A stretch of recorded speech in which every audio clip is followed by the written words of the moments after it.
Bien, mesdames, messieurs, nous allons pouvoir reprendre nos travaux. Je vous invite à rejoindre votre place.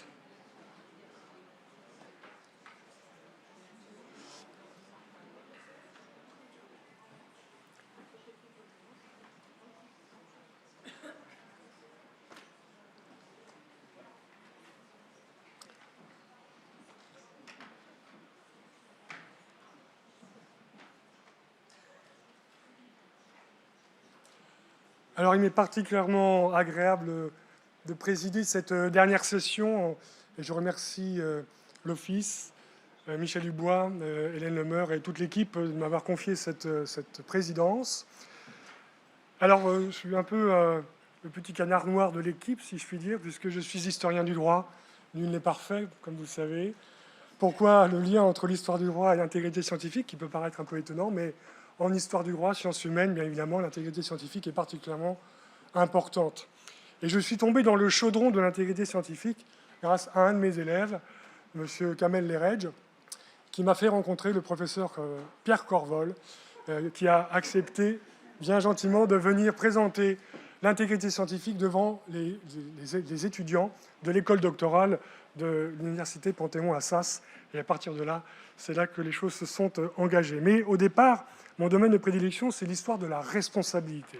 Et bien évidemment, une science responsable nécessite, bien évidemment, comme vous le savez, une science intègre et responsable nécessite une intégrité scientifique. Nous sommes d'accord que pour soutenir cette idée d'une science responsable, il faut prendre des mesures. Deux types de mesures possibles que vous connaissez déjà. D'un côté, ce qu'on appelle le droit souple, qu'évoquait Michel à l'instant, de l'autre, le droit dur. Vous le savez comme moi, bien souvent, les scientifiques ont une équation en tête un peu particulière, droit égale droit pénal. Mais non. C'est un peu raccourci, et vous le savez certainement, mais très souvent, c'est une équation qui marque les esprits.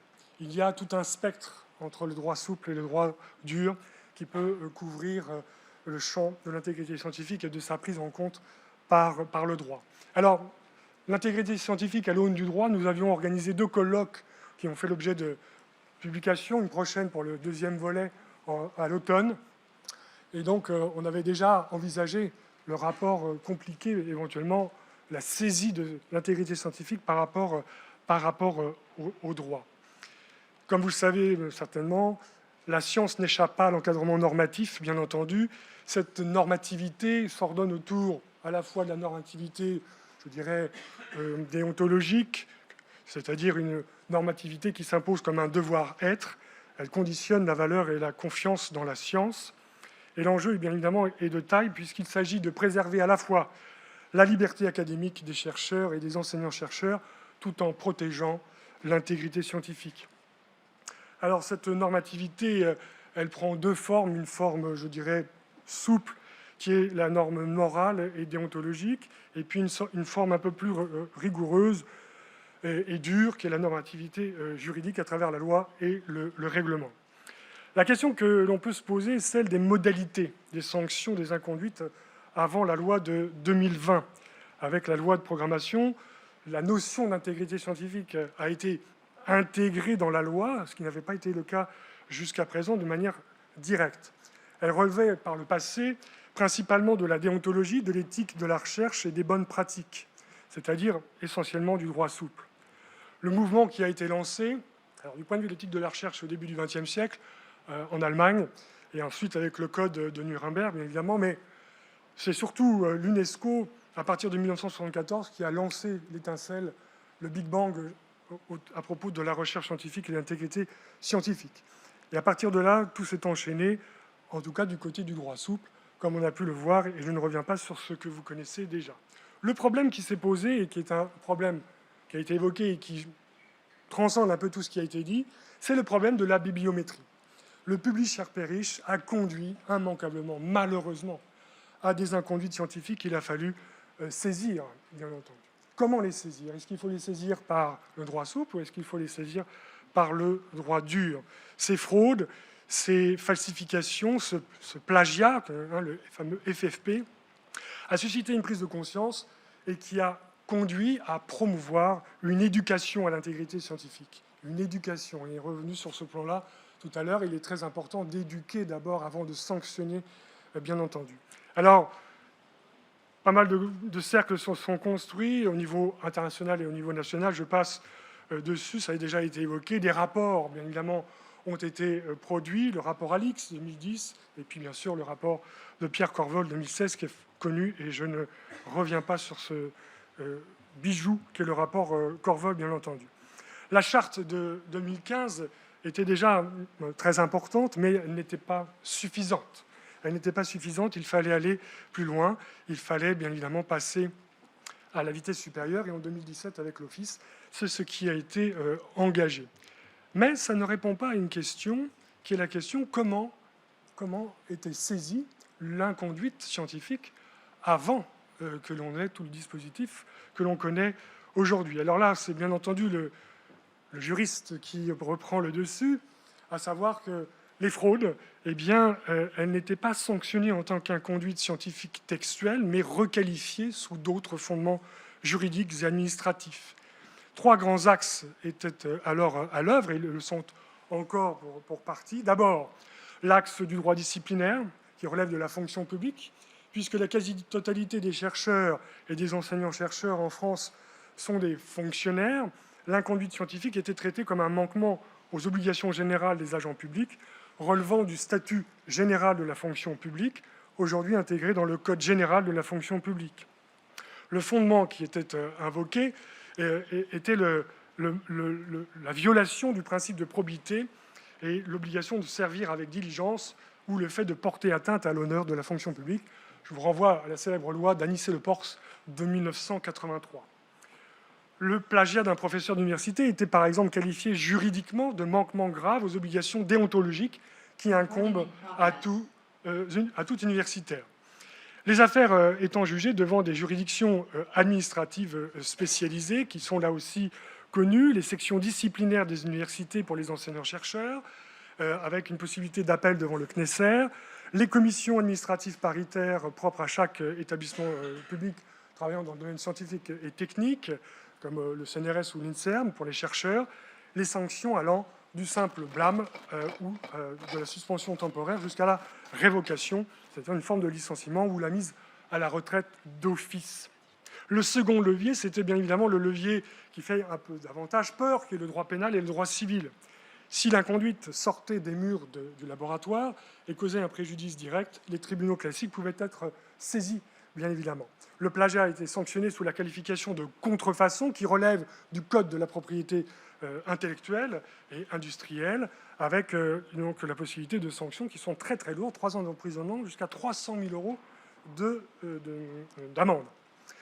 La falsification de données pour obtenir des financements publics pouvait tomber sous le coup de l'escroquerie et du faux et usage de faux, qui relève directement du code pénal. Et dans le champ civil, eh bien, la victime d'un vol de travaux pouvait demander des dommages et intérêts pour le préjudice subi. Troisième ressort, c'est les sanctions qui relèvent de l'académisme hors du droit, c'est-à-dire, parallèlement aux sanctions de l'employeur, la communauté scientifique appliquait ses propres mécanismes de régulation qui n'avaient pas de valeur légale en soi, mais qui jouaient sur la réputation. Et ça, on le sait, c'est très important dans le domaine scientifique. On pouvait également avoir le retrait pur et simple d'un diplôme de doctorat par l'université si une thèse plagiée avait été bien qualifiée comme telle. Et puis le dispositif légal aujourd'hui, avec la loi sur la programmation de la recherche, a complété ce dispositif en intégrant la notion d'intégrité scientifique, en la définissant et en mettant en place un certain nombre d'éléments. Mais la grande question, et ça transcendait un peu toutes les interventions depuis ce matin, est-ce que c'est suffisant ? Ne faudrait-il pas compléter ce dispositif ? Est-ce qu'il n'y a pas, pardonnez-moi cette expression peut-être un peu vulgaire, de trou dans la raquette ? Est-ce qu'il ne faudrait pas préciser le domaine de l'intégrité scientifique à l'heure de l'intelligence artificielle ? Comment assurer davantage une science intègre et promouvoir une culture de la transparence ? Est-ce que, on l'a évoqué, il y a eu une réponse de Pierre Léna ce matin, est-ce qu'il ne faudrait pas, alors c'est de l'éducation, enseigner l'intégrité scientifique beaucoup plus tôt dans le cursus universitaire peut-être au niveau de la licence ou de la maîtrise, j'y reviens, parce que je pense que dans un mémoire de Master 2, nous, on est confrontés en sciences humaines à ça, on a des mémoires qui sont des mémoires IA, hein, tout simplement. Eh bien, ce sont des questions auxquelles les intervenants vont pouvoir en partie répondre, et il m'est tout à fait agréable de présenter d'abord Madame Stéphanie Ruffy, professeure de philosophie des sciences à l'ENS, astrophysicienne et philosophe, qui a été directrice de l'Office de 2021 à 2025, membre du groupe de travail intégrité scientifique au sein de, je crois, de l'Académie des sciences, et qui va donc évoquer avec le professeur Alain Israël, directeur émérite de recherche au CNRS et professeur émérite à l'Institut Pasteur, lui-même membre de l'Académie des sciences et du groupe de travail intégrité scientifique, l'INADIS, une nouvelle instance. Pourquoi? Je te cède la parole.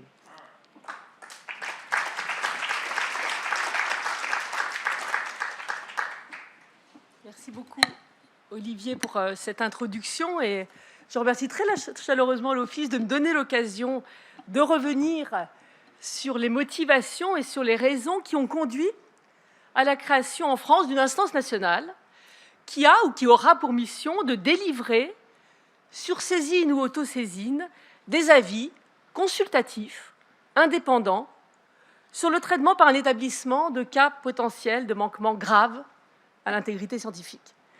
Elle va être installée en septembre, sous l'égide de l'Académie des sciences, par suite d'une lettre de mission du ministre chargé de l'enseignement supérieur et de la recherche, et de l'espace maintenant, en date du 17 juillet 2025. Alors pourquoi une instance nationale? À quels besoins répondait-elle en France? Alors en France, comme vous le savez, le cadre législatif et réglementaire qui est inscrit dans le Code de la recherche confie aux établissements la responsabilité du traitement des signalements de manquements potentiels à l'intégrité scientifique. Or, il arrive que des personnes concernées ne soient pas satisfaites par ce traitement par leur établissement, pour de bonnes ou de mauvaises raisons.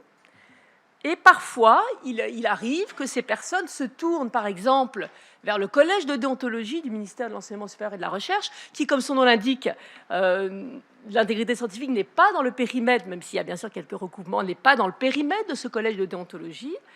Ces personnes concernées insatisfaites pouvaient aussi, et j'imagine que peut-être cela continue, se tourner vers l'Office, mais l'Office n'a pas pour prérogative de traiter les cas individuels. Il peut aussi y avoir une reprise médiatique de ces situations d'insatisfaction, encore une fois fondée ou pas, là n'est pas la question pour le moment, donc une reprise médiatique qui pouvait accentuer ou peut accentuer la perception d'un manque de crédibilité ou d'efficacité des dispositifs existants en France pour prendre en charge les questions d'intégrité scientifique. Donc les besoins sont identifiés, ils l'ont été d'ailleurs déjà par Pierre Corvol dans son rapport, qui évoque déjà la création d'une telle instance en France. Alors ce ne sera pas une exception culturelle française, puisque, comme cela a été évoqué ce matin, de nombreux pays sont déjà dotés d'une instance à l'échelle nationale, avec des configurations particulières liées aux spécificités des systèmes dans chaque pays. Alors, la création de cette instance en France a obéi à deux principes au départ. Le premier principe, c'était le principe d'autorégulation des communautés scientifiques. Donc il était essentiel, quand on a réfléchi à la mise en place d'une telle instance, de se fonder sur ce principe d'autorégulation des communautés scientifiques. Et c'est pour ça qu'il y a eu une démarche auprès de l'Académie des sciences qui va être élargie aussi à d'autres académies, avec l'idée d'avoir une instance qui est composée de pairs, qui sera amené à se prononcer sur le fond scientifique d'une question. C'est le premier principe. Le deuxième principe, c'était celui de conformité, ou je dirais même d'intégrabilité, avec le cadre législatif et réglementaire existant en France. Il s'agit donc d'une instance qui n'est pas une instance d'appel, qui ne touche pas, et volontairement, qui ne touche pas aux prérogatives des chefs d'établissement. Il aurait fallu pour cela être beaucoup plus haut dans la hiérarchie des normes pour toucher à cela. Donc ce n'est pas une instance d'appel, et en particulier, Alain y reviendra en détail, ce n'est pas une instance qui sera amenée à se prononcer sur des questions de RH, mais seulement, étant donné sa composition par des pairs scientifiques, sur le fond scientifique, les faits scientifiques d'un problème. Ça ne touche pas non plus aux prérogatives des risques, exactement pour la même raison. C'est un dispositif qui vient s'ajouter au dispositif existant, qui donc donnera la possibilité, encore une fois, d'avoir un avis d'une entité tierce, un peu de la même façon que le collège de déontologie, dans un autre registre, donne des avis qui sont des avis, hein, qui ne sont pas contraignants. Alors, l'objectif plus largement, c'est de renforcer l'équité du système de prise en charge en France des cas de manquement à l'intégrité scientifique, en s'appuyant en cela sur les principes du droit à un procès équitable consacré par la Convention européenne des droits de l'homme. L'objectif est aussi, en complétant les dispositions existantes à l'échelle des établissements, de renforcer également la confiance des acteurs de la recherche et celle d'autres composantes de la société, du public, des médias, dans la transparence et l'efficacité des prises en charge des problèmes d'intégrité scientifique dans notre pays. Alors, en guise de transition vers la prise de parole d'Alain, voyons maintenant plus précisément, et c'est là où il faut que j'appuie sur le bouton, m'a-t-on dit ? En face. Voilà. Bon, ça risque d'être un peu petit, mais c'est pas grave. Donc, voyons comment ce dispositif, concrètement, est susceptible de s'intégrer dans l'existant. Le projet INADIS a été, dès le départ, conçu en articulation avec les recommandations émises par l'Office en juillet dernier, si je me souviens bien. De quoi s'agit-il ? L'article D212.2 du Code de la recherche demande aux établissements de traiter les signalements selon une procédure établie au regard de recommandations du HCRS, donc de l'Office, et ces recommandations ont été formulées en juillet dernier. Ce n'est pas du tout l'objet de cette séance. Simplement, vous le voyez à l'écran, je l'espère. Donc, je ne reviens pas sur la partie en amont de l'instruction qui est tout à fait établie en France. La nouveauté venait plutôt de ce qui était attendu en aval de la processus d'instruction. Et donc, notamment, il est attendu, selon ces recommandations, que le rapport final soit transmis aux protagonistes. C'est le cas déjà dans de nombreuses situations, ce qui suppose peut-être dans certains cas une évolution de la forme du rapport final pour qu'il soit effectivement transmissible aux protagonistes. Il est recommandé, une fois cette transmission faite, de laisser un délai d'1 mois pour que les personnes concernées puissent faire un recours gracieux à l'échelle de leur établissement. Le responsable de l'établissement répond à cet éventuel recours gracieux et seulement à cette étape-là, si le désaccord persiste, à ce moment-là, il y aura désormais une possibilité de saisine d'une instance nationale, en l'occurrence l'INADIS, avec un certain nombre de délais que vous voyez apparaître à l'écran. Il est attendu par ces recommandations une réponse du responsable d'établissement aux protagonistes à partir de 1 mois après l'avis de l'instance nationale, pour ensuite aboutir, bien sûr, à la mise en œuvre de la décision finale. Donc, on peut espérer, dans ce système, que l'INADIS soit de moins en moins utile, ce qui veut dire que les premières étapes feront que très peu de cas remonteront à l'INADIS, qui peut-être n'aura plus d'utilité dans un monde parfait. Mais en attendant, la parole est à Alain pour nous en dire plus sur la façon dont l'INADIS va fonctionner. Merci.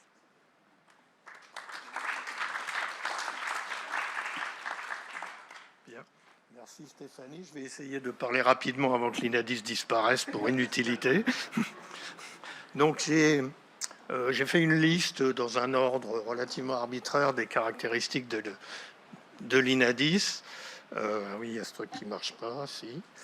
C'est le bouton en bas, c'est contre-intuitif. C'est celui-là ? C'est la flèche du bas. Oui, c'est là-dessus que j'ai appuyé. Ah ben voilà. Ok. Donc peut-être le point le plus important, mais Stéphanie l'a déjà mentionné, c'est une instance consultative, c'est-à-dire qu'elle ne se substitue pas aux établissements. les décisions restent du ressort des universités et organismes. On n'a pas réinventé la roue, on a fait un peu de parangonnage au niveau européen que j'ai confirmé avec Berthe à l'heure du déjeuner. Apparemment, une instance de ce type existe dans un grand nombre de pays européens. De manière assez intéressante, c'est l'Europe du Nord uniquement, je ne sais pas quelle conclusion on peut en tirer. Et cette instance est toujours consultative.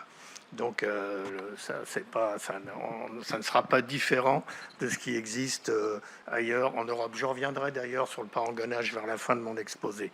Alors la compétence scientifique, ça couvrira l'ensemble des disciplines, des sciences expérimentales au SHS. Et le périmètre, alors évidemment c'était un point important, quel cas va traiter l'INADIS? Alors on a, après multiples réflexions, on s'est dit on va mentionner uniquement les FFP, fabrication, falsification, plagiat. Mais finalement, on a trouvé que c'était un peu restrictif. Alors, on a trouvé la formulation suivante.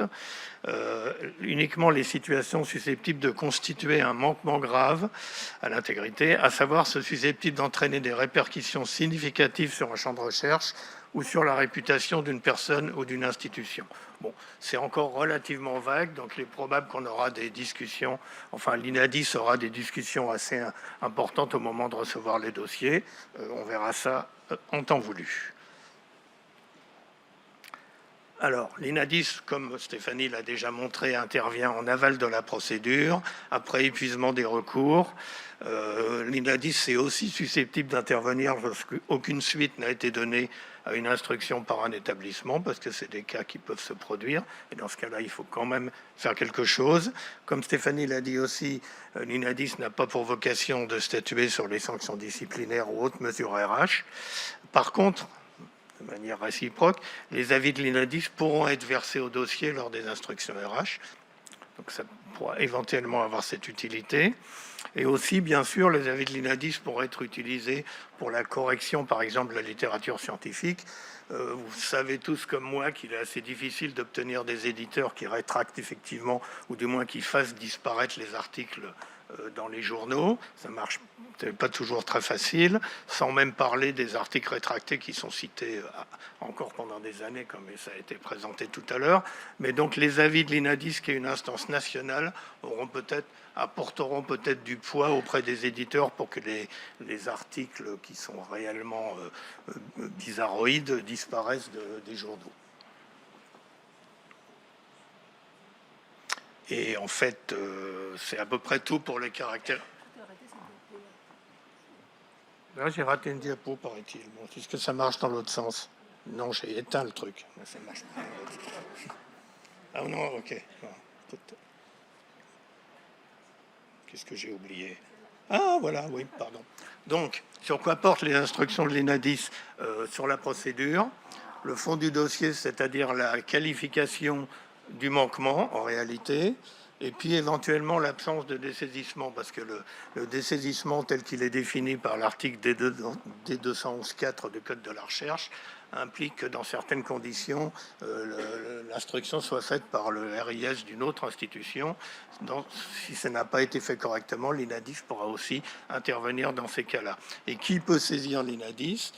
Bien sûr, le signalant, le mis en cause, un tiers d'intérêt public dans le cas pouvant justifier d'un intérêt direct et non abusif, et aussi l'INADIS pourra s'autosaisir dans les cas présentant un intérêt général manifeste. Alors je ne ferai pas référence encore une fois à un certain personnage qui a déjà été mentionné ce matin, que je vous laisse deviner, et donc il y a une possibilité d'autosaisine qui est d'ailleurs la même que celle qu'ont les RIS, mais c'est pas nécessairement vrai dans toutes les institutions en réalité. Certaines institutions autorisent les RIS à s'autosaisir et certaines autres n'estiment que ce n'est pas adéquat. Par contre, alors ça c'est une question qui a été posée au cours des différentes réunions du groupe de travail, malheureusement, l'INADIS n'aura ni la vocation ni la possibilité de répondre à l'ensemble des enjeux liés à la désinformation ou à la circulation de l'information scientifique. Ça pourra éventuellement y contribuer, mais guère plus. Donc je vais revenir à ma dernière diapo. Alors il y a plusieurs questions qui restent ouvertes, mais j'ai choisi de n'en citer qu'une. Oh là là, décidément. J'ai choisi de n'en citer qu'une, c'est le problème de l'anonymisation des rapports.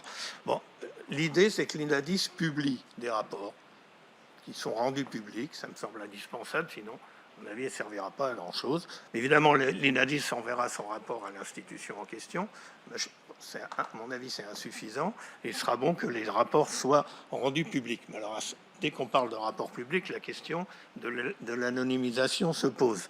Alors, j'ai beaucoup discuté avec Marc Léger.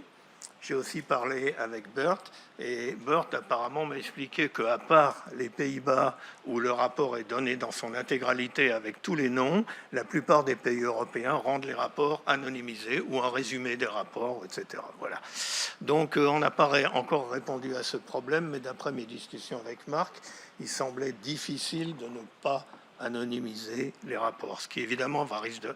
Mais on est même peut-être obligé éventuellement de supprimer le nom de l'institution, ce qui à mon avis risque d'enlever pas mal d'intérêt au rapport de l'INADIS, mais c'est un point qu'il va falloir régler pour qu'on soit en accord avec les lois françaises. Bert? Ok, thank you. Bon, je vais m'arrêter là et nous prenons les questions, s'il y en a.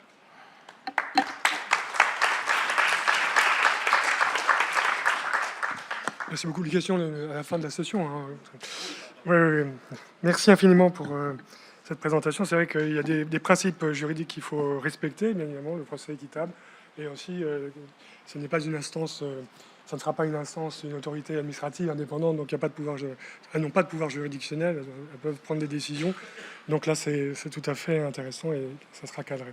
Nous allons maintenant céder la parole à Madame Karine Daniel, sénatrice de la Loire-Atlantique, qui doit être à distance, je pense qu'elle nous entend, qui est économiste, elle est enseignante chercheuse à l'École supérieure d'agriculture d'Angers et rapporteure pour la proposition de loi sur la liberté académique.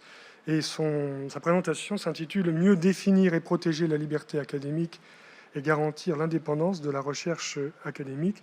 Madame la sénatrice, je vous cède la parole immédiatement. Merci. Bonjour à toutes et à tous. J'espère que vous m'entendez bien. Je suis désolée de ne pas être avec vous. C'est le seul jour de la semaine où je ne suis pas au Sénat. Et je suis dans une grande école aujourd'hui dans le cadre de mon mandat au Conseil de surveillance des investissements d'avenir. Donc bonjour à toutes et à tous et merci de cette invitation qui fait suite notamment évidemment au vote de la loi que nous avons portée avec mon groupe au Sénat sur la liberté académique et le premier signataire de cette loi est mon collègue Adel Ziane et évidemment je l'associe pleinement à mon propos. Alors, dans le cadre de cette loi, vous l'avez dit, moi j'étais rapporteur de cette loi et le propos c'était que face à des offensives qui sont de plus en plus marquées et qui menacent la liberté académique à laquelle la France n'échappe pas. Alors même si on reste assez haut dans les classements, cette liberté académique, elle tend à s'éroder. D'une part parce que il y a des offensives nouvelles et des formes d'offensives nouvelles qui se développent notamment avec les nouveaux outils de communication. Les enseignants-chercheurs sont plus vulnérables comme tout le monde aux réseaux sociaux par exemple. Une controverse peut s'emballer et mettre des personnels en difficulté. Et puis, elle est aussi menacée du fait de l'organisation de la recherche, du renforcement des recours aux fonds privés notamment, qui peuvent aussi être une source de menace de la liberté académique. Alors, notre objet, c'était de mieux définir dans notre droit la notion de liberté académique, puisqu'on avait une défaillance dans ce domaine, et puis, évidemment, de mieux protéger les chercheurs, enseignants-chercheurs dans leur diversité. Donc, on a fait cette proposition de loi. Vous savez comment ça se passe au Sénat, et je salue mes collègues sénatrices et sénateurs qui sont dans la salle. On part d'une base et puis on engage une discussion. En tant que rapporteur, on fait toutes les auditions qui nous permettent d'affiner le projet et de mesurer les impacts pour les parties prenantes. Et moi, en tant que rapporteur, j'ai très rapidement identifié la nécessité d'arrimer cette notion de liberté académique à la notion de rigueur scientifique et puis évidemment de l'arrimer à la notion d'intégrité scientifique. Parce que mieux définir la liberté académique, mieux protéger les chercheurs et les personnels dans le cadre du respect de cette liberté académique, ça donne des droits, mais ça doit aussi imposer évidemment des devoirs. Et le pendant, c'est que l'intégrité scientifique doit aussi être le deuxième pilier de l'encadrement de notre activité. Je me mets dans le nous parce que vous l'avez dit, je suis moi-même universitaire et je dirige encore des travaux de recherche. Donc évidemment, c'est un sujet qui m'intéresse au-delà, qui m'intéresse évidemment en tant que législateur, mais aussi en tant que chercheur. Donc cette loi qui a été adoptée en première lecture au Sénat à notre initiative et qui a évolué en fait entre la loi qui a été, la proposition de loi qui a été déposée et puis celle qui a été votée. C'est tout le travail du rapporteur. On a pu avancer sur certains aspects et puis, soyons honnêtes, il y a aussi d'autres aspects que l'on a laissé tomber dans la loi parce qu'on a senti qu'on n'était pas en mesure de les faire passer dans, on va dire, la diversité qui compose notre hémicycle.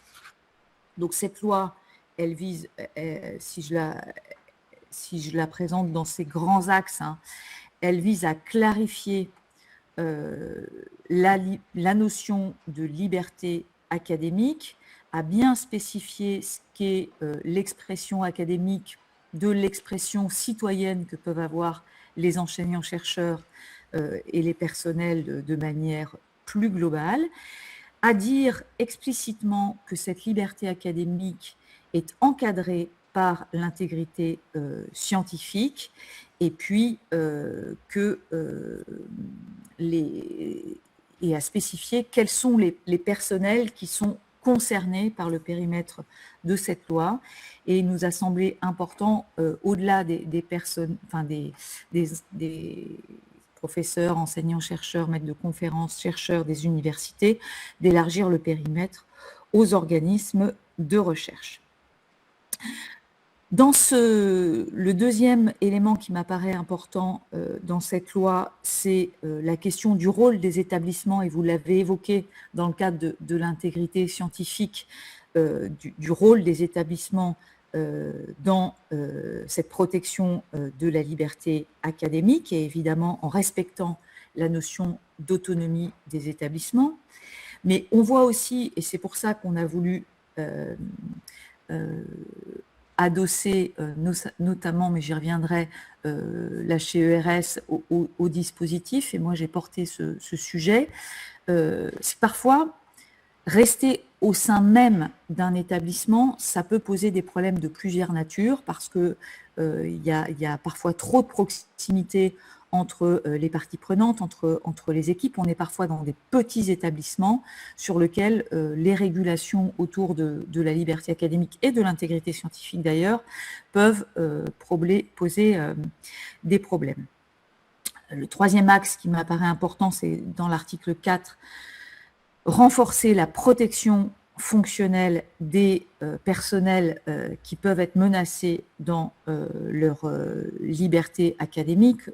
On a des cas, et ils sont connus et ils ont utilement illustré notre travail. Je pense par exemple, puisque je suis à Nantes, à l'université de Nantes, notre collègue John Tolan qui a été vraiment cible de menaces parce que il a travaillé sur le déploiement du Coran en Europe sous un prisme historique, mais dès qu'on a repéré sur des mots-clés qui peuvent apparaître comme sensibles, eh bien, peuvent se déployer des hordes numériques, des menaces, et c'est en ça que je vous disais, on a aussi des nouvelles formes de menaces dans ce périmètre.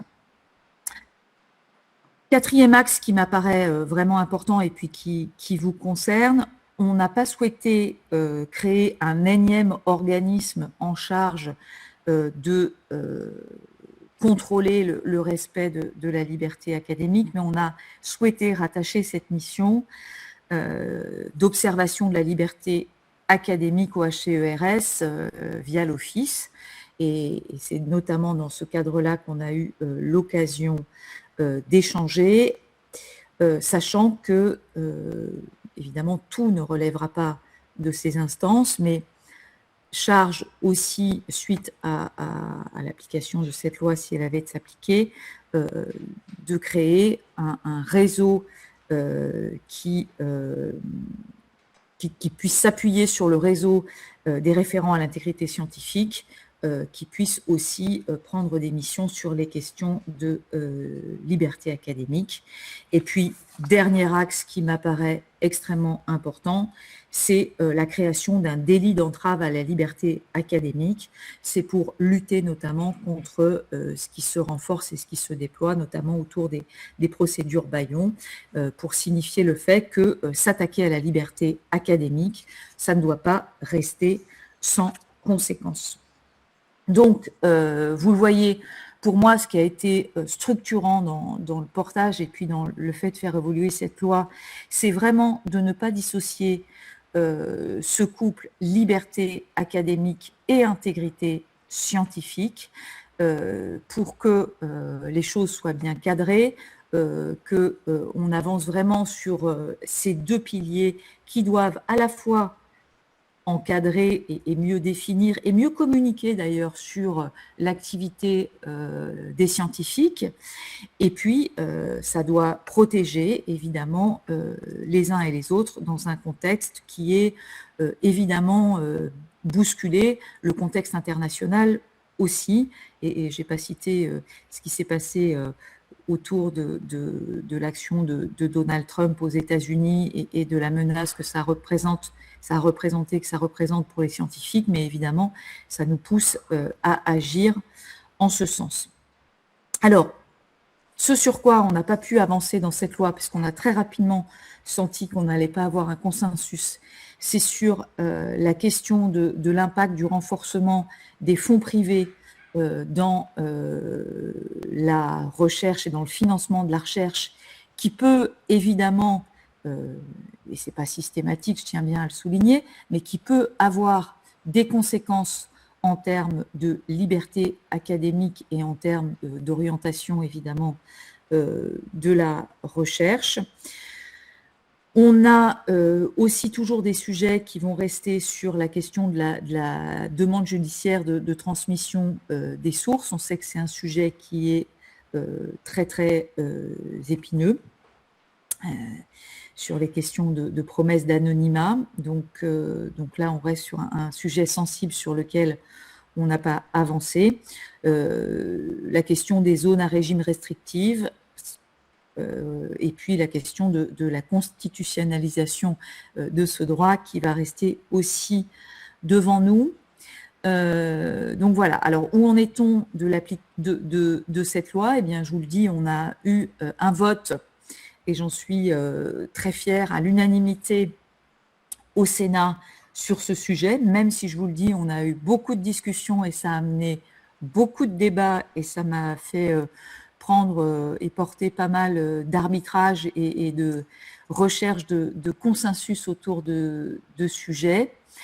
Mais ce qu'il va nous falloir maintenant faire, c'est que cette loi soit nichée à l'Assemblée nationale pour que le processus législatif puisse avancer. Donc là, on va avancer sur un calendrier parlementaire qui va être évidemment très contraint, mais c'est bien ce qu'on a à l'esprit avec mon collègue Adelziane, et je pense que comme on a eu une unanimité au Sénat, on peut peut-être aussi envisager de porter cette question de manière transpartisane, et sachant que du côté du gouvernement, on a aussi réussi à avoir évidemment un avis favorable et un intérêt porté par le ministre Baptiste à ce sujet. Donc voilà un peu ce que je pouvais vous dire dans une première, on va dire, dans une introduction à ce sujet. Évidemment, comme les collègues, je reste ouverte et à disposition pour répondre à vos questions.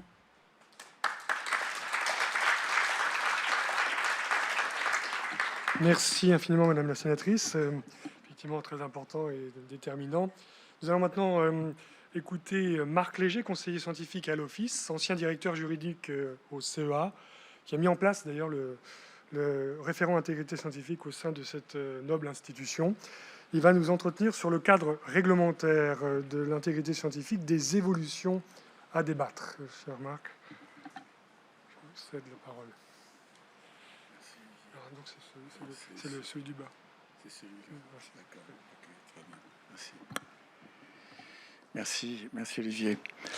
Alors, comme vous avez certainement pu le constater depuis le début de cette journée, si vous ne le saviez déjà, l'intégrité scientifique dispose d'un cadre juridique.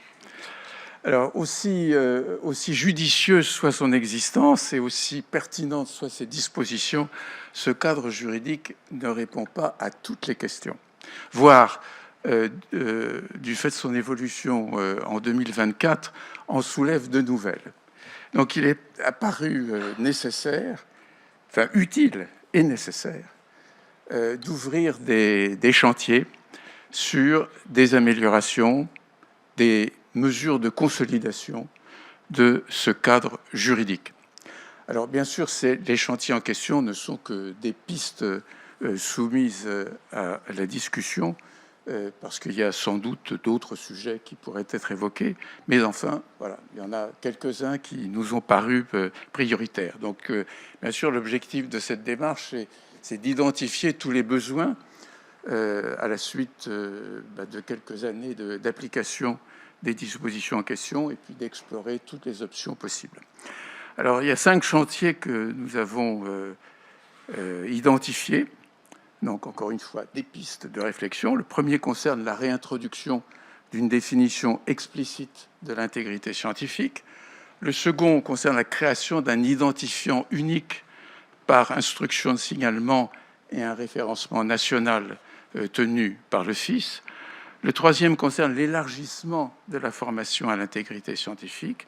Le quatrième, la sécurisation du statut des risques des référentes et référents à l'intégrité scientifique. Et le cinquième, la protection des auteurs de signalement et des personnes mises en cause à tort.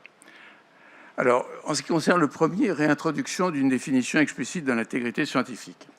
Alors, pourquoi effectivement cette interrogation ? Vous savez que donc l'article central de la partie législative du Code de la recherche concernant l'intégrité scientifique, le L211-2, soumet les travaux de recherche, notamment de la recherche publique, comme l'a évoqué Michel Dubois ce matin, aux exigences de l'intégrité scientifique, mais ne définit pas cette définition. Alors, il y a malgré tout une définition un peu indirecte par les objectifs poursuivis, c'est-à-dire la garantie d'une démarche scientifique honnête et d'une démarche scientifiquement rigoureuse afin d'assurer, de garantir la confiance de la société dans la science, mais il n'y a pas cette définition.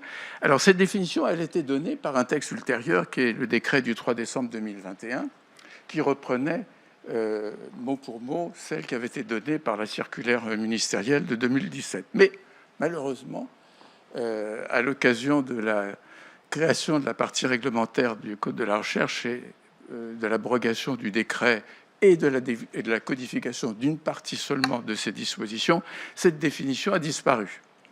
Donc, ça introduit une certaine incertitude sémantique, en tout cas, au moment d'appliquer ce dispositif, en s'interrogeant quel est le périmètre exact de l'intégrité scientifique. Donc, le chantier que nous proposons, c'est de réintroduire la réintroduction de cette définition, mais la question, c'est de savoir si c'est exactement la définition qui avait été introduite par le décret de 2021, ou ce serait une modification de l'article L211-2 pour faire un mixte des deux. Voilà, c'est une option possible.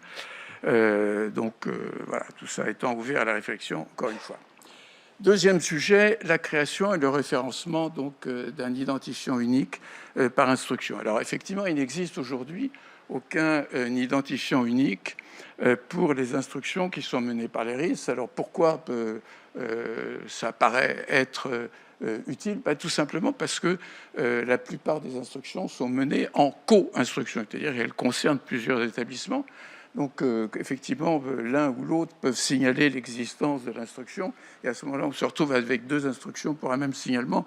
Ça paraît effectivement source de confusion. Donc, ça ne donne pas de visibilité sur le volume total des instructions au plan national. Ça crée un risque de doublon, des lacunes, lorsque plusieurs établissements sont concernés. Encore une fois, c'est la majorité des cas. Et bien sûr, ça donne...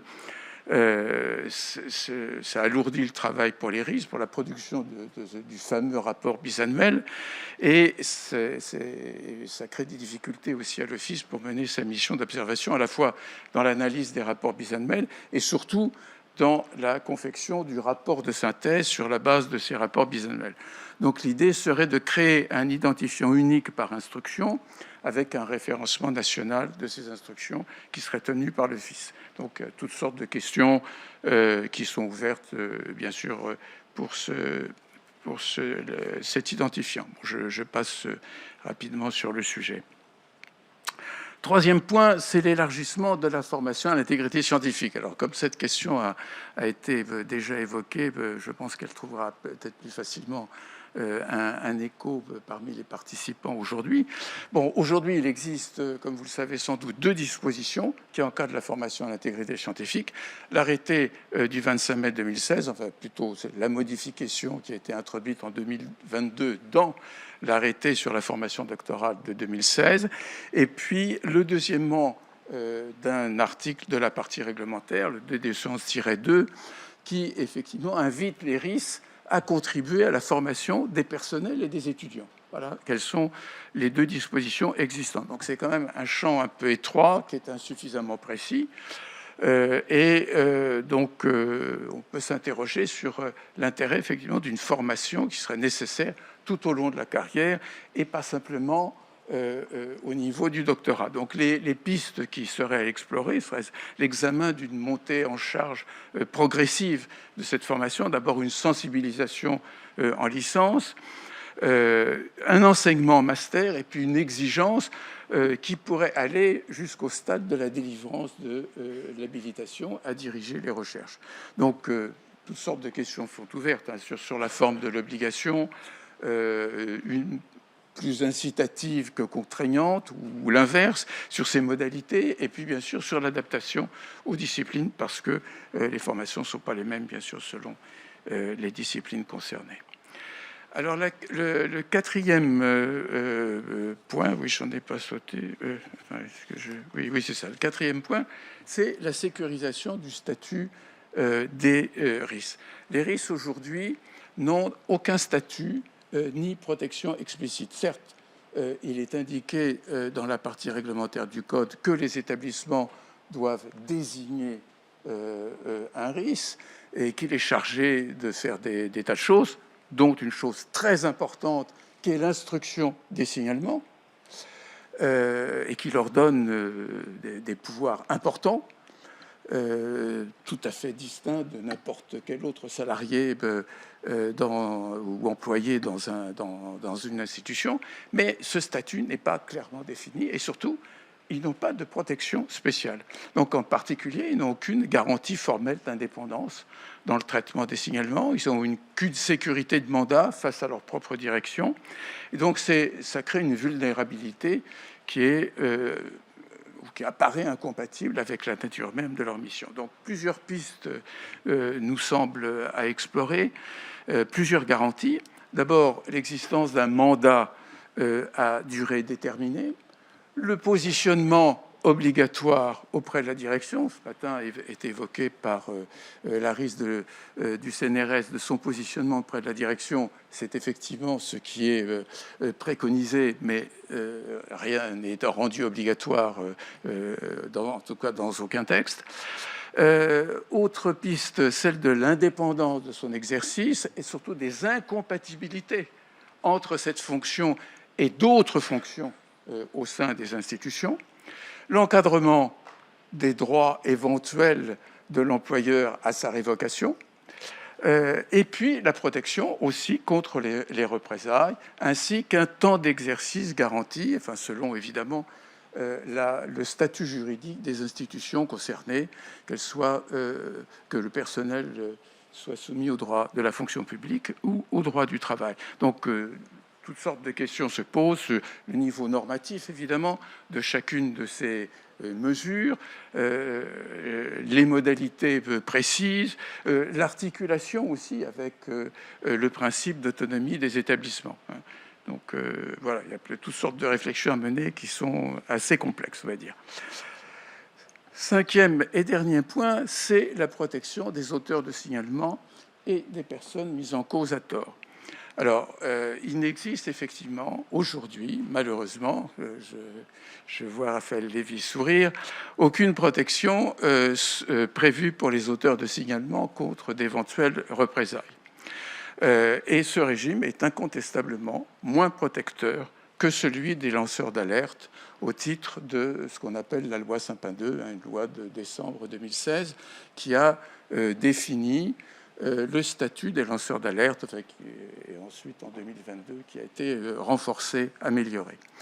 Bon, donc ça crée effectivement une vulnérabilité incontestable pour les auteurs de signalement. Par ailleurs, aucune mesure de réhabilitation n'est prévue pour les personnes mises en cause à tort. C'est préconisé par à la fois les recommandations de l'Office, comme l'a rappelé Stéphanie, publié en juillet dernier, également par le manuel de procédure de l'association Rosinte, mais ce sera encore bien mieux si ces mesures de réhabilitation étaient rendues obligatoires. Donc, ça crée une asymétrie qui fragilise l'ensemble de la procédure. Donc il y a deux volets qui méritent, de notre point de vue, à être articulés. D'un côté, donc du côté des auteurs de signalement, une protection efficace contre les mesures de représailles, mais aussi en contrepartie la sanction des signalements abusifs. Du côté des personnes mises en cause, la consécration d'une présomption d'intégrité, donc qui sera un peu par analogie la même chose que la présomption d'innocence ou de bonne foi. La consécration de droits procéduraux. Aujourd'hui, nous n'avons plus dans la partie réglementaire du Code de la recherche que l'application du principe du contradictoire, mais d'autres idées qui étaient très intéressantes, qui étaient dans le décret de 2021, ont disparu. Donc ça mériterait effectivement d'être renforcé. Et puis une réhabilitation, puis bien sûr une obligation de réhabilitation effective. Donc toujours pareil, parmi les questions ouvertes, le niveau de protection souhaitable du point de vue normatif, l'articulation et aussi avec le régime existant des lanceurs d'alerte. Donc pour conclure, pour ces 5 chantiers qui nous sont apparus prioritaires, donc un même objectif, c'est bien sûr de consolider le dispositif national qui est encore récent et qui est bien sûr évolutif, c'est d'ouvrir des pistes qui méritent d'être explorées. Donc, on attend évidemment une large discussion sur chacun de ces points. Et puis, la méthode, c'est un examen chantier par chantier. Il faut procéder par étapes, hein, d'autant que certaines des mesures relèvent de la loi, du règlement, et puis d'autres aussi, possiblement, d'instruments plus souples. On a évoqué à juste titre ce matin la charte de déontologie des métiers de la recherche. Elle pourrait être améliorée, renforcée. On peut inventer aussi d'autres documents de cette même nature. Il n'y a pas toujours que la loi et le règlement, même si en tant que juriste, évidemment, je préfère ce niveau normatif. Mais voilà, c'est une petite note personnelle sur cette contribution. Merci beaucoup de votre attention.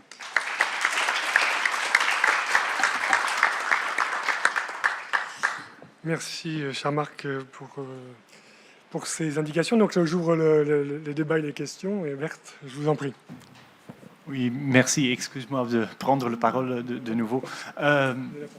Tout d'abord, félicitations pour l'INADIS et je souhaite la France le bienvenu de se joindre chez les pays qui ont un organisme de second avis, la Norvège, Pays-Bas, Belgique et Finlande. J'ai 1000 idées, mais parlons-en. Mais mon intervention est sur ce que Olivier et Marc ont dit, le cadre juridique de l'intégrité scientifique. Je pense que la réponse est déjà là, pour la France aussi, et c'est peut-être intéressant pour tout le monde, parce que il y a le ALEA Code, le European Code of Conduct for Research Integrity,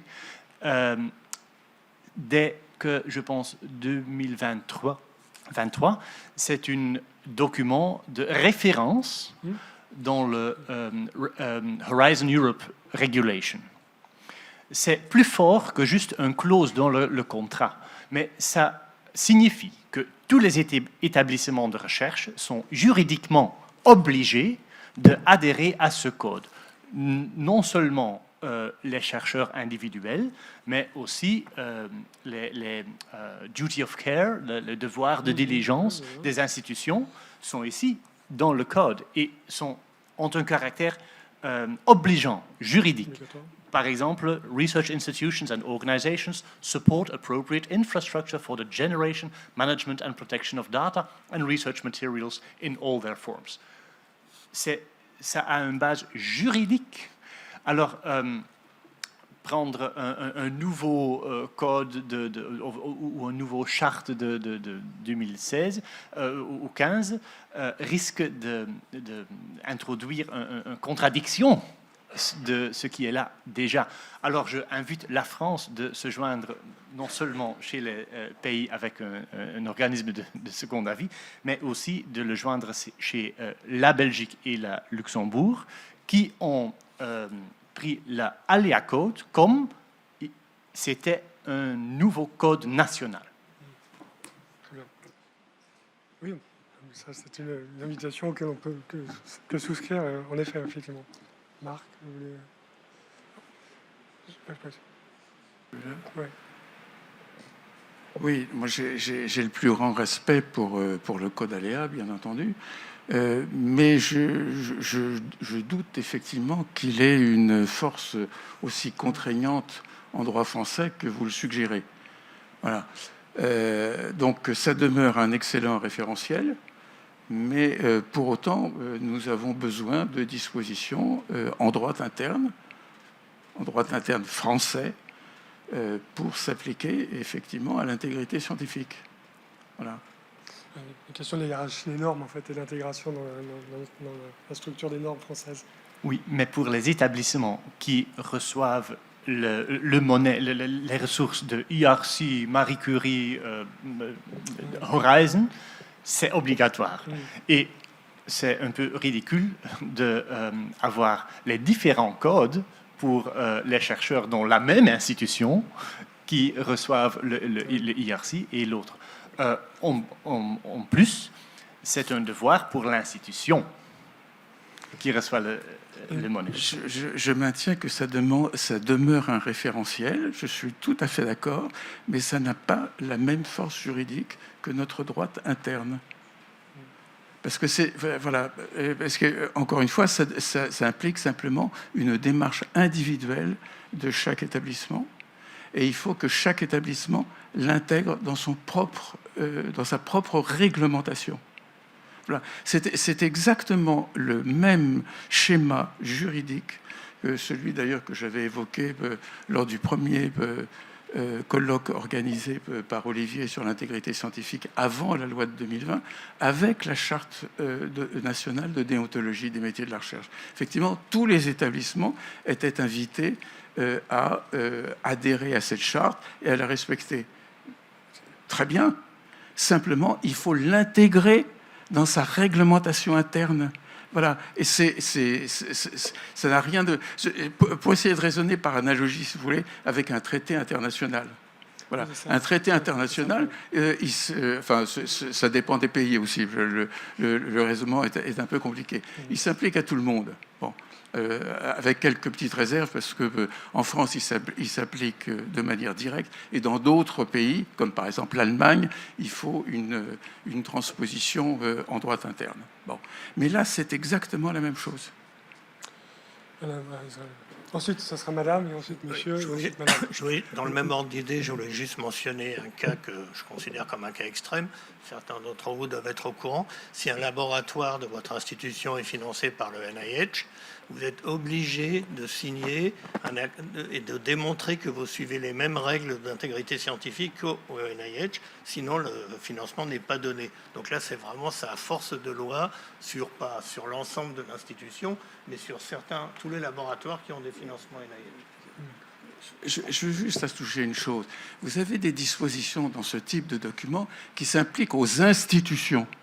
Mais ce n'est pas la même chose quand on parle de dispositions qui s'appliquent aux chercheurs eux-mêmes. Vous voyez ? On ne se situe pas au même niveau et on n'a pas non plus le même degré d'intensité normative. Il faut à ce moment-là que l'institution rende les dispositions en question applicables à leurs chercheurs. Là, avec la loi et le décret en France, nous n'avons plus besoin ni de charte, ni de quoi que ce soit. Ça s'applique automatiquement à tout le monde, aux institutions et aux chercheurs. Voilà. Et c'est toute la différence avec la situation antérieure. C'est pour ça que l'existence d'un cadre juridique en France, loi et décret, est fondamentale. Parce qu'il n'y a plus besoin d'aucune démarche particulière. Toutes ces dispositions s'appliquent de façon égale à tout le monde. Madame, n'oubliez pas de vous présenter. Ah, très bien. Normalement, c'est fait. Voilà. Bonjour, Estelle Jaligot, je suis référente à l'intégrité scientifique du CIRAD, qui est un établissement public à caractère industriel et commercial. Cette dernière année et demie, on a eu à plancher, et j'étais très contente d'entendre l'intervention de la sénatrice Daniel à ce sujet, sur la charte d'expression publique de notre établissement. C'est une commande du ministère de la Recherche qui a été faite à tous les organismes et établissements. Et nous, la particularité, c'est que nous avons été le premier EPIC à nous y coller. Or, quand on consulte en profondeur les textes qui sont relatifs à l'expression, la liberté d'expression dans la recherche et la liberté académique, ils s'adressent tous, sans exception, aux chercheurs et chercheuses qui sont fonctionnaires, et plus particulièrement aux enseignants-chercheurs. Ce qui nous, salariés de droit privé des EPIC, pose un problème particulier. Il a fallu faire en fait une analyse approfondie avec une juriste spécialiste du droit public pour voir quel était le degré d'applicabilité finalement de ces textes à notre expression publique. Et ça, pour partir d'un cas particulier et dézoomer sur un cas plus général, que l'ensemble des textes aujourd'hui qui cadrent l'intégrité et la déontologie des métiers de la recherche sont écrits de la seule perspective des fonctionnaires. Donc, moi et mes collègues des autres EPIC, l'IFREMER, le CEA, le BRGM, l'INERIS, l'ONERA, etc., nous aimerions bien, et nous avons le projet éventuellement d'interpeller le collège de déontologie du ministère à ce sujet, que les textes législatifs qui régulent l'intégrité scientifique et l'éthique en recherche soient écrits de la perspective plus large des personnels de recherche indépendamment de leur statut et de quelque part du statut juridique de leurs établissements. Marc, tu veux répondre? Alors, merci Estelle d'avoir évoqué cette question, qui était d'ailleurs le cœur de mon intervention en 2019, parce que d'une certaine manière, je plaidais, si je veux dire, pour le CEA. Effectivement, je disais, la plupart des textes ont été, enfin, même tous les textes, et en particulier la charte nationale, la charte de déontologie des métiers de la recherche, a été conçue pour le personnel soumis aux droits de la fonction publique. Voilà. Et en particulier, il y a un paragraphe dans cette charte qui ne vise que cela.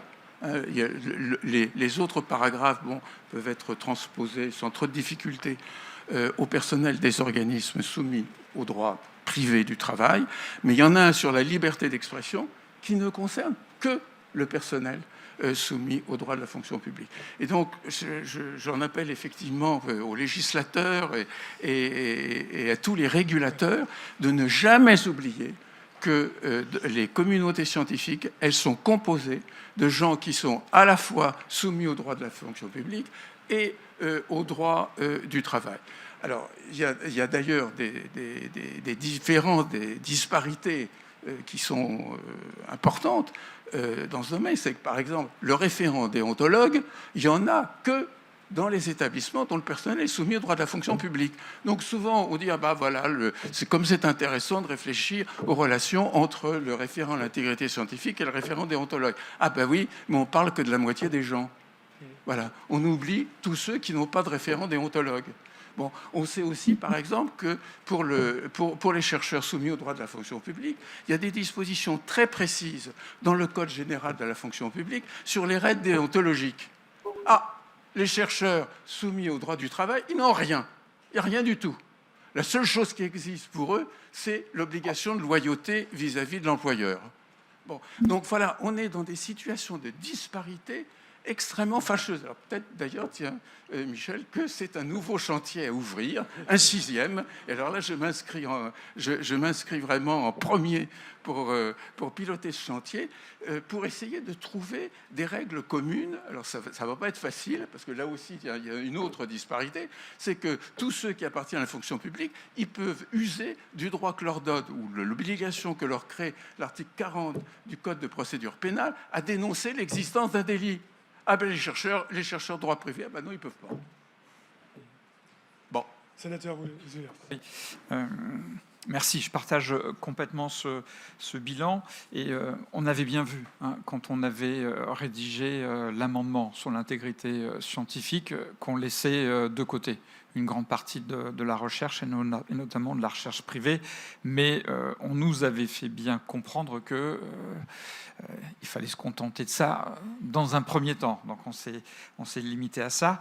Je vous signale de plus que les garanties qui sont données aux enseignants-chercheurs et aux chercheurs ne sont pas les mêmes. Ils travaillent au sein d'une même UMR, mais l'enseignant-chercheur a une garantie pour sa liberté académique qui est bien supérieure à celle d'un chercheur du CNRS. Donc il y a une solution très efficace, mais un peu radicale, pour essayer de mettre tout le monde à même niveau, c'est de constitutionnaliser la liberté académique. C'est ce que nos collègues allemands ont fait, puisqu'il y a une phrase très très simple qui est dans la grande loi allemande. On pourrait s'inspirer de ce modèle. Moi, ce que je souhaite, c'est qu'un jour ou l'autre, il y aura un véhicule constitutionnel qui passera, qui peut être fourre-tout, parce qu'il y a un certain nombre de dispositions qui sont en attente, comme la réforme du Conseil supérieur de la magistrature. Il faut être prêt pour que dans ce véhicule, on puisse glisser dans le coffre nos petites dispositions. Je vous remercie. Vous vouliez poser une question, Raphaël? Merci, j'allais donner l'exemple allemand qui a intégré ça dans la Constitution. Azel Roubi du Fonds national de la recherche au Luxembourg, juriste. Et donc je pense qu'il y a des soft laws qui vont rentrer par l'Europe, des soft laws qui vont rentrer dans vos constitutions. Mais je pense que les discussions d'aujourd'hui et les démarches sont juste favorables pour avoir le creuset qui permettra de développer toutes ces collaborations. Et dans le 6e pilier que vous évoquiez, Marc, je pense qu'on peut aussi ajouter la mobilité des chercheurs, les postdocs, les PhD qui bougent, qui vont une fois en Norvège, qui vont une fois en Italie, une fois en France. Et il faut peut-être intégrer ça dans ce changement de culture que Berthe disait, c'est le code ALEA qui peut faire référence. Je pense que c'est des principes qui vont peu à peu, même si c'est des soft laws, s'ancrer dans les pratiques européennes. Madame, vous vouliez poser une question. Alors, Sonia Benadjeia, référente intégrité scientifique de l'Université de Corse. Alors, vous faites référence à un délit pour protéger la liberté académique. Et comment concilier ce délit avec le fait que certaines unités de recherche ou certains laboratoires de recherche demandent à ce que, en fait, on développe certaines thématiques plutôt que d'autres thématiques. Donc, est-ce que cette liberté académique n'est pas justement finalement mise en cause avec les politiques de certaines écoles doctorales ou de certains laboratoires de recherche? Parce que finalement, ce délit relatif à l'entrave à la liberté académique, elle est propre uniquement pour ceux qui souhaiteraient porter atteinte à cette liberté-là. Mais ne faudrait-il pas concilier cette liberté académique avec justement l'intérêt de l'université ou l'intérêt de certains laboratoires de recherche ou certaines écoles doctorales? Donc il y a des intérêts, des conflits d'intérêts par rapport à ces éléments. Alors, Alors peut-être d'abord, je peux dire un mot sur... On vous entend pas. Ah si, ça y est. Ah, normalement, j'ai Si, mon c'est bon, micro. c'est bon. D'abord, sur la question précédente, effectivement, sur la loi qu'on a portée, on s'est aussi heurté à la question du périmètre, et c'est ce que j'ai dit. Et dans le droit français, on est plutôt sur des périmètres qui sont attachés au statut et non pas aux fonctions. Et c'est toute la difficulté que l'on a, surtout dans un moment où finalement les personnels qui ont des activités de recherche qui sont dans un statut cadré, normé de fonctionnaires deviennent finalement numériquement de moins en moins nombreux par rapport à toutes celles et ceux qui ont à mener des activités de recherche de manière contractuelle, dans des établissements autres, etc. Donc c'est le sujet qu'on a eu, et nous, on a souhaité porter les établissements de recherche et les écoles dans le périmètre de la loi. Sur la question que vous posez, nous, on s'est attaché à la protection de la liberté académique des personnels vis-à-vis de pressions extérieures. Et ce que j'ai dit à la fin sur la question des injonctions qui pourraient être liées à des contrats de recherche, à des financements privés ou à des orientations publiques, du fait de programmes de recherche, etc., ou de politiques d'établissement, ce n'est pas dans le périmètre de la loi.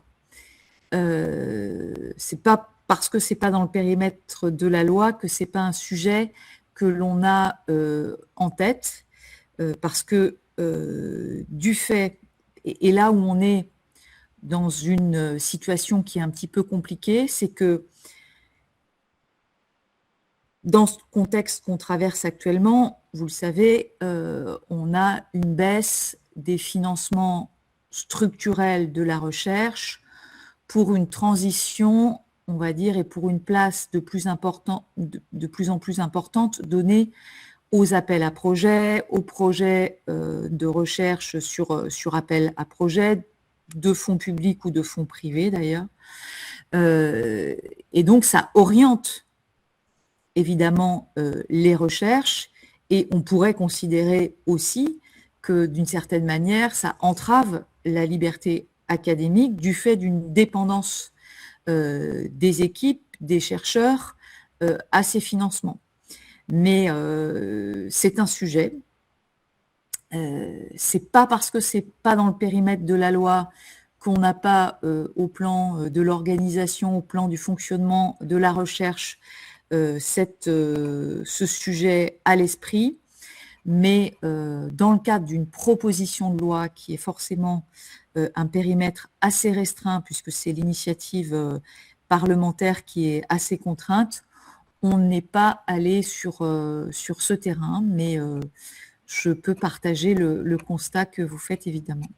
Parce qu'en fait, au sens strict, en fait, en matière pénale, si on ne précise pas, en fait, il faudrait un cadre strict. À défaut, ça serait interprété très largement. Voilà, dans ce sens-là. Ouais. Ah, oui, Françoise.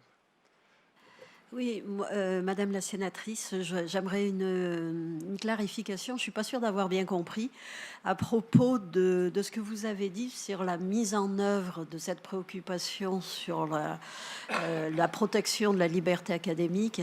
Vous avez dit que ça pourrait s'opérationnaliser dans un réseau qui s'appuierait sur les référents intégrité scientifique.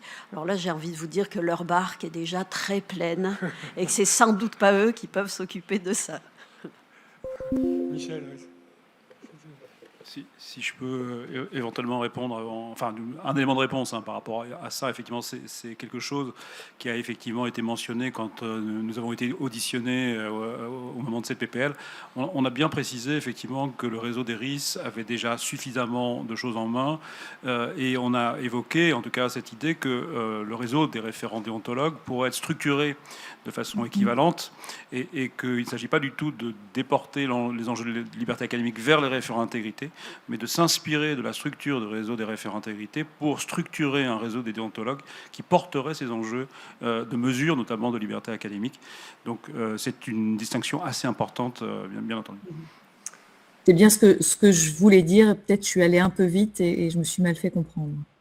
Mais c'est en tous les cas l'idée de s'inspirer d'un réseau, parce qu'il n'est pas non plus question que la HCERES et l'Office gèrent en direct tous les sujets qui vont concerner la liberté académique. Donc il faut créer un réseau ad hoc, mais on ne va pas non plus réinventer la poudre, puisqu'il y a des organisations dont on peut s'inspirer. Oui, donc Didier Chollet, rédacteur avec Marc Léger, Alexandre Serre et d'autres sur le manuel.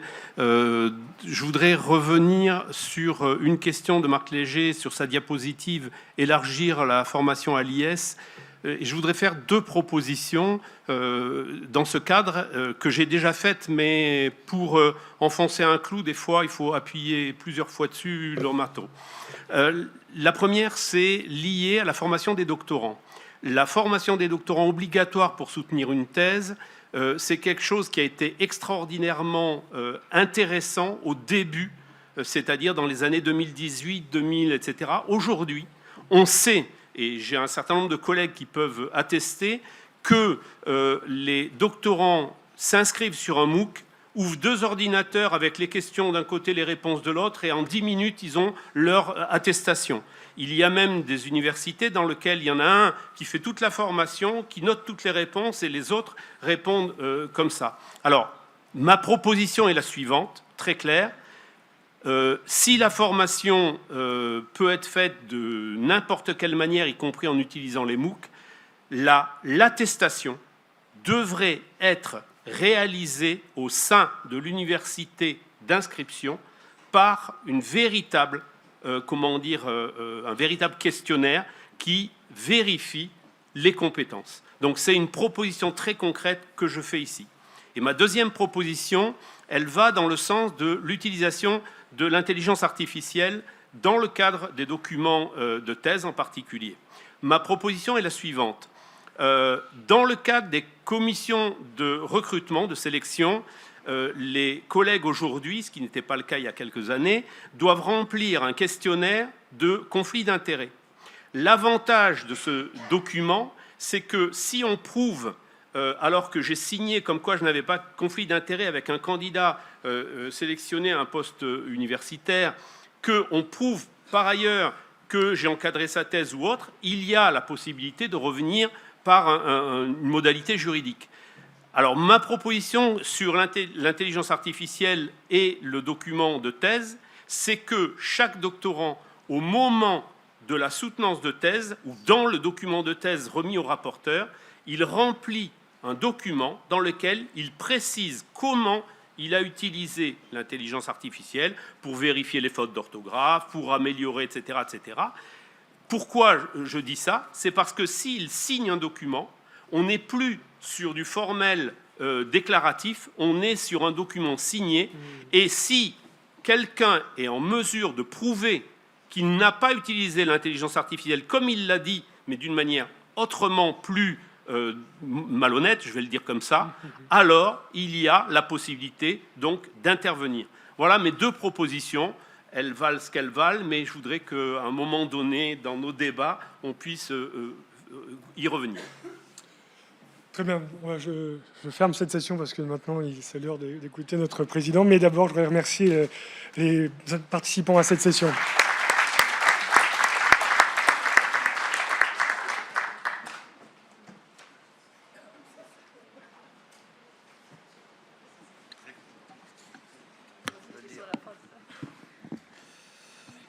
Je ne sais pas si c'est l'heure d'écouter le président, mais le directeur simplement de l'office, ça suffira pour l'instant. Et je voudrais d'abord vous remercier toutes et tous d'avoir participé à cette journée. Je pense qu'on a eu des débats et des discussions très intéressantes, et je pense qu'on est tous et toutes convaincus qu'on est en train de parler d'un objet qui a quand même des facettes multiples. Donc la notion d'intégrité paraît très simple, et la beauté de cette notion, c'est qu'effectivement elle est multidimensionnelle. Donc on voit bien qu'on parle en même temps des pratiques de recherche, on parle des cultures professionnelles, on parle de tous ces acteurs qui sont engagés pour faire exister ces cultures et ces normes et ces valeurs. Et on voit également qu'on parle aussi d'acteurs marchands qui sont sur ce terrain-là. On parlait des éditeurs, on parle des revues prédatrices, on parle également de l'information scientifique dans les grands médias, on parle de la culture scientifique et on parle de la loi. Donc on a ici un spectre en fait de dimensions, un spectre de problèmes à traiter. Et ce qui me semble-t-il est important et ce qui montre qu'il y a eu un changement, c'est qu'on ne traite plus aujourd'hui de l'intégrité comme simplement d'une question des manquements. On n'est pas centré sur les défaillances individuelles, on est monté une dimension de réflexivité et en tout cas un recul par rapport à ça, et on voit qu'on se déplace sur une réflexion plus systémique et on parle de la notion d'intégrité comme une notion qui fait système. Et je pense que un des enjeux, en tout cas ce qu'on a essayé de faire dans notre programmation, c'était justement qu'on puisse voir un petit peu toutes ces facettes de la notion, et je trouve très intéressant de mettre en regard par exemple ce qu'on a entendu sur la perception publique des défauts, des manques, notamment sur ce manque d'indépendance, et en regard, me semble-t-il, cet investissement en ce moment sur ces enjeux de liberté académique. On voit bien que, quelque part, l'indépendance, le manque d'indépendance perçue, c'est aussi peut-être ce problème de fragilisation de la liberté académique, et qu'il y a quelque chose là qui fait sens et qui peut finalement apporter des réponses si on arrive à avancer sur ce terrain-là. Alors, je pense qu'on est toutes et tous conscients que du coup cette notion d'intégrité a changé de statut, et je pense que ça c'est important. On n'est plus sur une question marginale, on est plutôt sur une question maintenant centrale qui pose des questions structurelles, et donc il faut sans doute investir cette question-là de différentes manières, et je pense que c'est aussi un élément qu'il faut souligner ici. Il y a une prise de conscience qui me semble assez globale des enjeux, et j'en veux pour preuve, et c'est Nathalie qui m'a transmis les chiffres aujourd'hui, là où sur notre première synthèse publique des rapports bisannuels, on a obtenu 91 réponses sur 183 établissements sollicités, alors que la collecte n'est toujours pas terminée. On est aujourd'hui à 160 établissements sur 183. Donc ça veut dire que sur 2 années comme ça, successives, on a réussi à faire bouger le curseur, comme on a réussi à faire bouger le curseur, notamment sur ces enjeux d'appropriation du serment doctoral. Donc on est, me semble-t-il, alors, bien entendu, il y a des constats qui sont très alarmants, et je pense qu'on ne peut pas faire comme si ces constats alarmants n'existaient pas, mais on voit tout de même que les choses progressent, et il faut donc bien sûr accompagner ces progrès. Et Marc a présenté 5 chantiers en disant qu'il pouvait ajouter un 6e. À vrai dire, la liste est très longue, et on a ouvert un petit chantier à l'office de réflexion de fond pour justement alimenter cette réflexion de fond sur les évolutions possibles. Et donc, je ne vous donne pas le nombre sur lequel on est, mais on a dépassé largement effectivement la dizaine depuis très longtemps.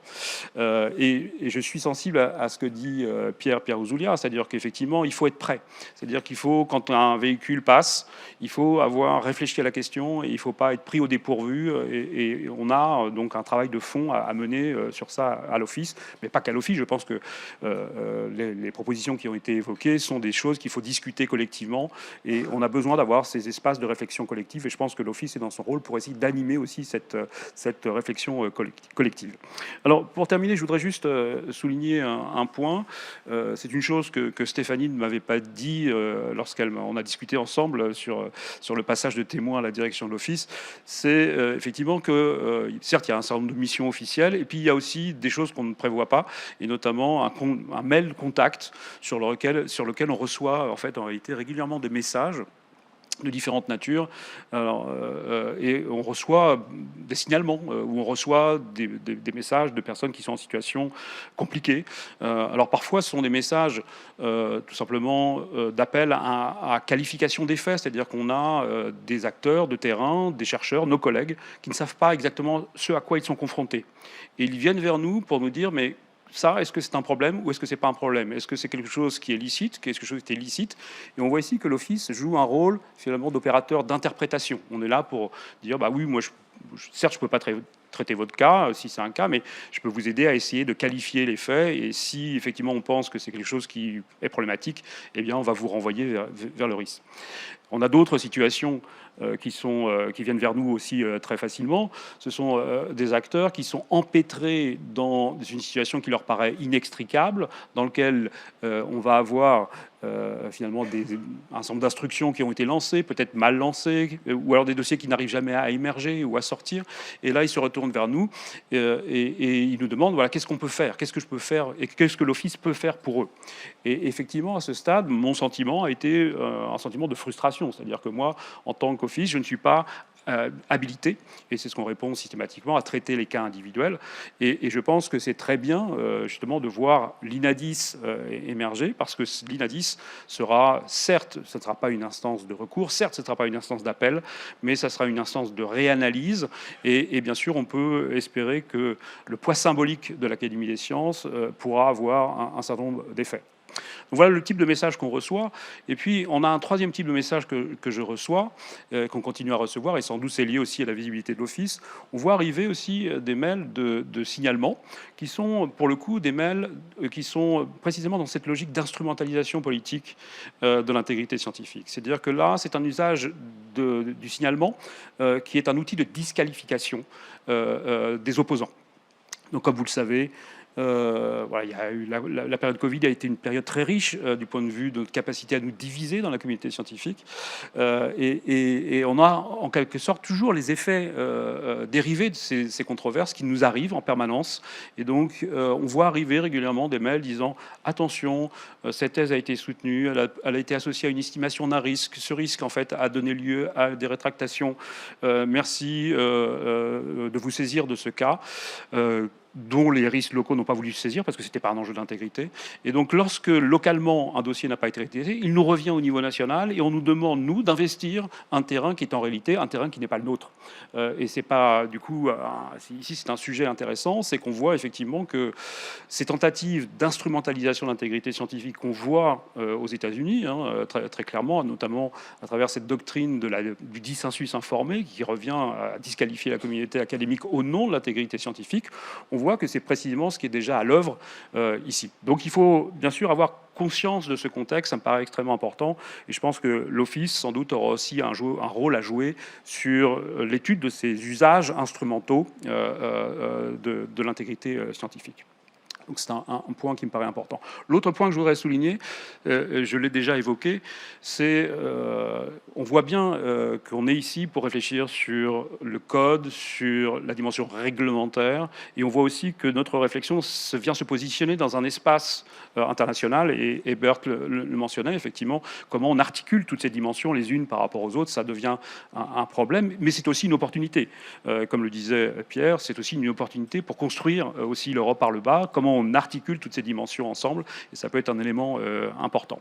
Le point qui me paraît tout de même essentiel, c'est que tout ce qu'on est en train de faire aujourd'hui, tout ce sur quoi on travaille du point de vue des cadres, des codes, des guides, on a vu effectivement que ce sont des choses qui peuvent être très rapidement en réalité effacés, transformés.